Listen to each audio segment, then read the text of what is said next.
12 जनवरी 1948 वसीला police station के 2 police officers ने अपनी ड्यूटी करते हुए एक ऐसी चीज़ देखी जिसने पूरे जापान के लोगों को हिलाकर रख दिया।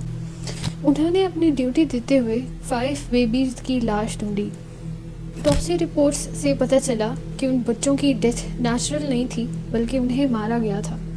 टोक्यो पुलिस ने फौरन इन्वेस्टिगेशन शुरू की which led them to the worst female serial killer in Japan's history, Miyuki Ishikawa, who killed more than 100 babies alone. Miyuki 1897 Kunito Miyazaki में पैदा हुई। When she turned 21, she graduated from University of Toronto and वहाँ से nursing की degree देने के बाद वो कोटोबुकी मैटरनिटी हॉस्पिटल में एक मिडवाइफ की जॉब करने लगी। मिडवाइफ कहते हैं न्यू बॉर्न बेबीज़ की केयर करने वाली नर्स। मियुकी के हार्ड वर्क की वजह से वो उस हॉस्पिटल की डायरेक्टर भी बन चुकी थी। Later she got married to Takeshi Ishikawa, a police officer. Now both are very noble professions and अब तक सब नॉर्मल चल रहा था कि कुछ ही अरसे बाद मियुकी को डॉक्टर ने बताया कि वो कभी माँ नहीं बन सकती, जिसकी वजह से उसके अंदर बहुत ही गुस्सा भरना शुरू हो गया था। उसने कई बार बच्चे अडॉप्ट करने की भी कोशिश की बट उसे सुकून नहीं मिलता था, और जब भी उसके हॉस्पिटल में कोई बेबी पैदा होता तो उसका गुस्सा और बढ़ जाता। उसे बेबी से बहुत नफ़रत होती गई। 1945 में वर्ल्ड वॉर 2 ख़त्म हुई लेकिन जापान को बुरी तरह तबाह कर गई। 2 मिलियन से ज़्यादा लोग मर गए, बाकी जॉबलेस एंड होमलेस हो गए। फूड और बेसिक नीड्स तक मिलना मुश्किल हो गया था, बट बर्थ रेट्स तेज़ी से इंक्रीज़ कर रहे थे। मियुकी के हॉस्पिटल में बेबीज़ ज़्यादा हो रहे थे और उनमें तकरीबन सभी के पेरेंट्स बहुत गरीब और फाइनेंशियली अनस्टेबल थे, जिसकी वजह से वो उन्हें पालना अफोर्ड नहीं कर सकते थे। आप यहाँ सोच रहे होंगे कि वो अबॉर्शन भी तो करवा सकते थे, बट नहीं, तब अबॉर्शन इलीगल थी। मियुकी जिस बच्चे को भी देखती थी उसका दिल करता था कि वो उसे मार दे, क्योंकि उससे दूसरों की खुशी बर्दाश्त नहीं हो रही थी। एंड एट दिस पॉइंट उसने अपनी सारी नफ़रत उन बच्चों पे निकालना शुरू कर दिया। वो पेरेंट्स के साथ हमदर्दी शो करती कि वो उनका बर्डन कम करना चाहती है। उन्हें कन्विंस करने के बाद उन बच्चों को अपने वार्ड में लाकर मरने के लिए छोड़ देती और वो वैसे ही मर जाते। फिर बाद में उसने एक नया तरीका निकाला, as this was very boring according to her। वो बेबीज़ की नोज़ और मुंह पे वेट पेपर दबाकर सांस रोक देती एंड उनकी डेड बॉडीज़ या तो डंप कर देती या कहीं फेंक आती। मियुकी का हस्बैंड उसके हॉस्पिटल में सभी लोगों को डराता और प्रेशराइज करता कि ये बात बाहर लीक ना हो। उस हॉस्पिटल की बाकी मिडवाइफ्स को जब इस सब का पता चला तो उन्होंने अपनी जॉब ही छोड़ दी, as they were so pissed off and disgusted by this practice।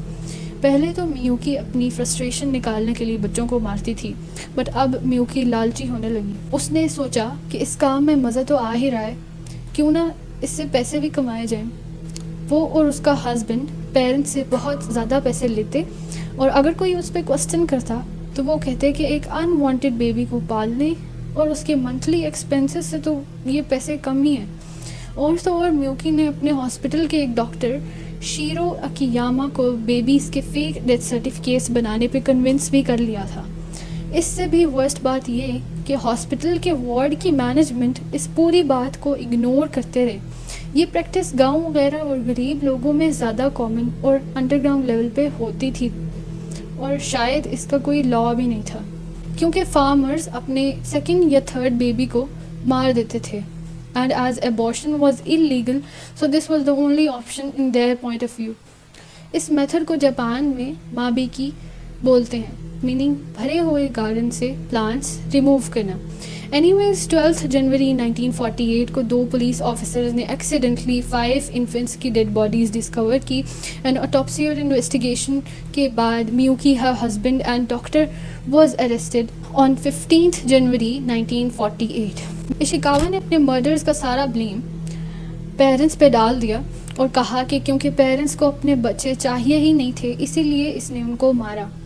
And Japanese law के अकॉर्डिंग क्योंकि मियुकी इन्फेंट्स का मर्डर पेरेंट्स से इजाज़त लेके कर रही थी, so this whole wasn't a murder at all. Disgusting.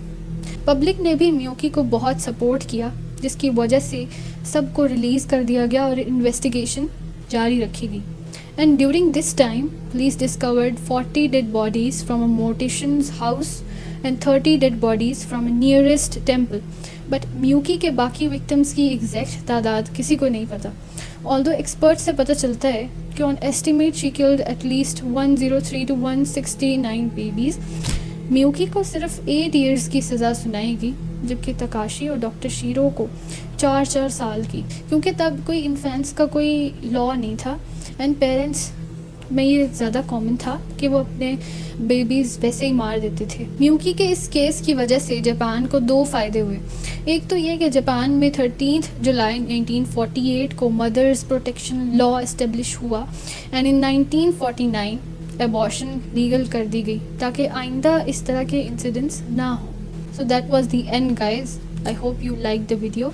Please do subscribe if only you like my content. Thank you so much. And comments में बताएं कि आपको अगली वीडियो कौन सी चाहिए. तब तक के लिए bye bye. So that was the end. मैं पहले इस वीडियो को डालना नहीं चाह रही थी as I was so like scared and what I should say. But finally I just gathered up the courage to do it. I worked really hard on it and I'm literally like shivering right now. Please subscribe कर देना.